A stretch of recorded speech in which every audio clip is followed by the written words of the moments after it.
Hello दोस्तों, कैसे हैं आप सब। मैं आपका आशीष आ गया हूँ एक नई अपडेट के साथ। आज मैं आपको असुर जो वेब सीरीज़ है उसका एक्सप्लेनेशन कि आगे अब क्या हो सकता है, क्योंकि सबने सेकेंड पार्ट देख लिया है तो सेकेंड पार्ट के बारे में मैं ज़्यादा बात नहीं करूँगा। लेकिन ये जो असुर मूवी वेब सीरीज़ है वो उसका थॉट क्या है, उसकी फ़िलॉसफी क्या है, मैं उसके बारे में सबसे पहले आपसे डिस्कस करना चाहता हूँ, बताना चाहता हूँ। और उसके बाद आगे शुभ जैसा कोई विलेन आएगा तीसरे पार्ट या चौथे पार्ट में, बनेगा या नहीं बनेगा, इसके बारे में मैं आपको बताऊँगा। तो मेनली अगर देखा जाए, अगर कि इसका कॉन्सेप्ट क्या है, तो वो बताना चाहते हैं कि हर एक व्यक्ति में दो चीज़ें होती हैं, एक अच्छाई और एक बुराई। तो अगर हम एक ऐसे सिचुएशन में चले जाते हैं जहाँ पे हमें किसी एक को मारने के बाद ही हम दूसरे को ज़िंदा रख सकते हैं, और अपना पराया जो दिखाया गया भी है कि जब रिधि डोंगरा जो प्ले कर रही हैं कैरेक्टर, उनके पास ऑप्शन होता है कि या तो वो अपनी बहन को बचाए या एक दूसरे अननोन पर्सन की, जो कि उसका कोई भी दोष नहीं होता, उसकी कोई भी गलती नहीं होती। रिधि डोंगरा क्या करती है कि अपनी बहन का को बचाती है और उस लड़की को मार देती है करंट के द्वारा। तो यहाँ दिखाया गया है कि जब फैमिली की बात आती है तो कोई भी अपनी फैमिली को ही बचाने की कोशिश करता है, चाहे फैमिली में कि व्यक्ति ने कुछ गलत किया हो या नहीं किया हो। तो इस प्रकार से रिधि डोगरा जो कैरेक्टर प्ले कर रही हैं, उनका एक डार्क साइड हमें देखने को मिलता है।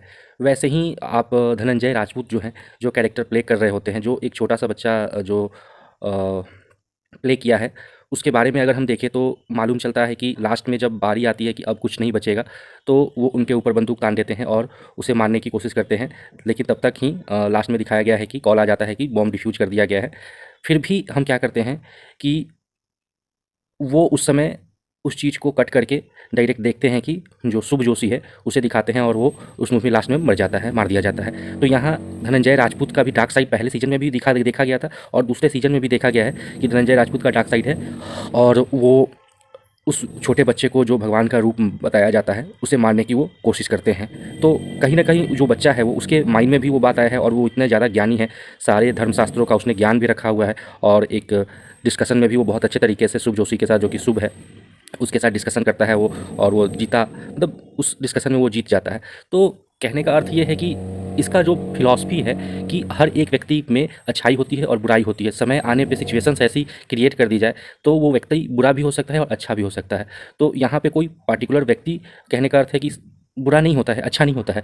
सिचुएशंस क्या होती हैं, वैसी ही होती हैं, जिसकी वजह से वो व्यक्ति बुरा बन सकता है, अच्छा बन सकता है। तो उसके साथ शुभ के साथ क्या था कि जब वो बचपन में था तो उसके माता-पिता, वो एक ऐसे नक्षत्र में पैदा हुआ था जिसके कारण उसके पिता उसे बहुत डाँटते थे, मारते थे, जिस सिचुएशन के कारण वो वैसा बना। और वो उसी तरीके से दुनिया को पर्सीव किया कि दुनिया ऐसी ही है और मुझे इस दुनिया को चेंज करना है, राइट? और उसने काफ़ी हद तक इस चीज़ में सफलता भी प्राप्त की। लेकिन कहते हैं ना कि अगर आप सत्य की साथ दो तो और एक डायलॉग कहते हैं कि भगवान के घर में देर है अंधेर नहीं। तो एक दिन सच की ही जीत होती है, और लास्ट में जो हुई है। लेकिन फिर भी सच की जीत के होने के साथ ही एक, अगर हमारे ही अगर धर्मशास्त्रों को देखा जाए तो रामायण भी है, महाभारत भी है, और भी बहुत सारी ऐसी ऐसी कहानियाँ हैं जो एक दूसरे से रिलेट करती हुई मिलती है। कहीं ना कहीं हमेशा धर्म की ज़रूरत पड़ती है, कभी किसी को अवतार लेना पड़ता है, कभी किसी को अवतार लेना पड़ता है एक असुर को, राक्षस को मारने के लिए। तो ये एक असुर एक कॉन्सेप्ट है, और इस कॉन्सेप्ट को जिंदा रखने के लिए अ, इस मूवी में बहुत ही अच्छे तरीके से दिखाया गया है। अब यही सेम कहानी क्या तीसरे पार्ट में कंटिन्यू करेगी, नहीं करेगी, इस पे बात कर लेते हैं। तो ये सेम कहानी तीसरे पार्ट में कंटिन्यू कर भी सकती है, नहीं भी कर सकती, 50-50 का चांसेस है। ये राइटर्स और डायरेक्टर्स की चॉइस है कि वो करना चाहते हैं या नहीं करना चाहते। अगर करेंगे तो क्या हो सकता है, उसके बारे में अगर मैं बात करूँ, तो अगर ये करते हैं तो जहाँ तक मुझे आइडिया है, जो वृंदा का कैरेक्टर प्ले कर रही होती है वो भी असुर दिखाई जा सकती है, डीजे भी दिखाया जा सकता है, वरुण सोपती भी दिखाया जा सकता है, रिधि डोंगरा का जो कैरेक्टर प्ले कर रही है वो भी दिखाया, रिधि डोंगरा भी असुर का कैरेक्टर प्ले कर सकती है।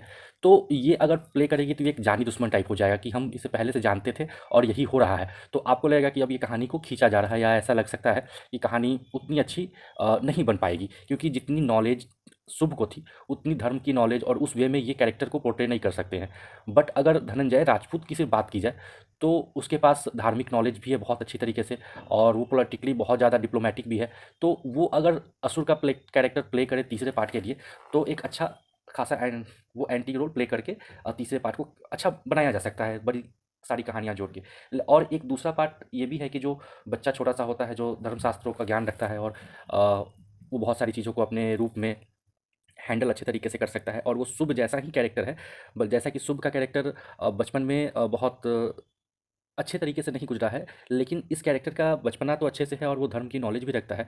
तो वो अगर बच्चा अगर तीसरे पार्ट में रोल प्ले करता है असुर टाइप का, तो वो ज़्यादा मेरे अकॉर्डिंग सही होगा। और वो एक अच्छा सेलिंग पॉइंट होगा असुर 3 का, क्योंकि वो बच्चा धर्म को बचाने के लिए, लोगों की सहूलियत के लिए वो अपना जान दाँव पे लगा देता है। लेकिन जान दाँव पे लगाने के बाद भी उस छोटे बच्चे के कारण उसको लास्ट में अगर 2 सेकंड या 1 सेकंड की देरी हो जाती तो धनंजय राजपूत से गोली मार देता।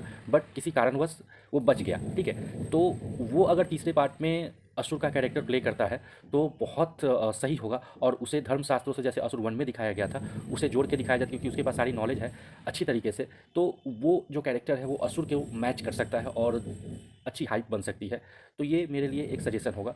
और जो भी कैरेक्टर्स हैं वो उतने अच्छे कैरेक्टर्स नहीं बन पाते हैं, अच्छे से नहीं हैंडल कर पाएँगे, या कहानी उतनी मजबूत ग्रिपिंग नहीं हो सकती है, तो मैं सजेस्ट नहीं करूँगा। या सबसे अच्छा तरीका ये होगा कि ये पहले और दूसरे पार्ट में हमने एक कहानी को पूरा कर दिया। अब असुर एक कॉन्सेप्ट है, तो एक नई कहानी हम उसे बना सकते हैं, एक नया टोटली नया स्टोरी ला सकते हैं। कॉन्सेप्ट यही रहेगा, लेकिन स्टोरी अलग हो जाएगी। तो ये भी एक अच्छा पॉइंट ऑफ व्यू होगा। और एक छोटा सा मैं और भी बताना चाहूँगा, जो वृंदा है, जो उसके कॉलेज लाइफ में, शुभ के कॉलेज लाइफ में साथ में होती है और वंदी होती है, तो अगर वो भी कैरेक्टर प्ले करे, क्योंकि उसके बारे में भी हमें ज़्यादा नॉलेज नहीं है कि उसके पास कितनी धर्म की ज्ञान है, या और वो कितने अच्छे तरीके से पोर्ट्रे कर सकती है वो, क्योंकि उसका कुछ ही पार्ट हम जान पाए हैं। तो वो भी अगर प्ले करती है तो बहुत ही अच्छा हो सकता है कैरेक्टर। बाकी और तो मुझे उतना सही नहीं लगा है, ये मेरा थॉट है। बाकी आप मुझे इस वीडियो के कमेंट में मुझे बताएं कि आपको मेरी ये बातें कैसी लगी, मेरा ये थॉट प्रोसेस कैसा लगा। अगर अच्छा लगा तो बताएं हमें, और मैं कोशिश करूँगा कि एक और जो भी वीडियो है इसके बारे में बनाऊँ मैं, जिससे और भी जो बातें हैं वो क्लियर कर पाऊँ आपके साथ। धन्यवाद इस वीडियो को देखने के लिए दोस्तों, और ज़्यादा से ज़्यादा शेयर करें और मेरे चैनल को लाइक करें और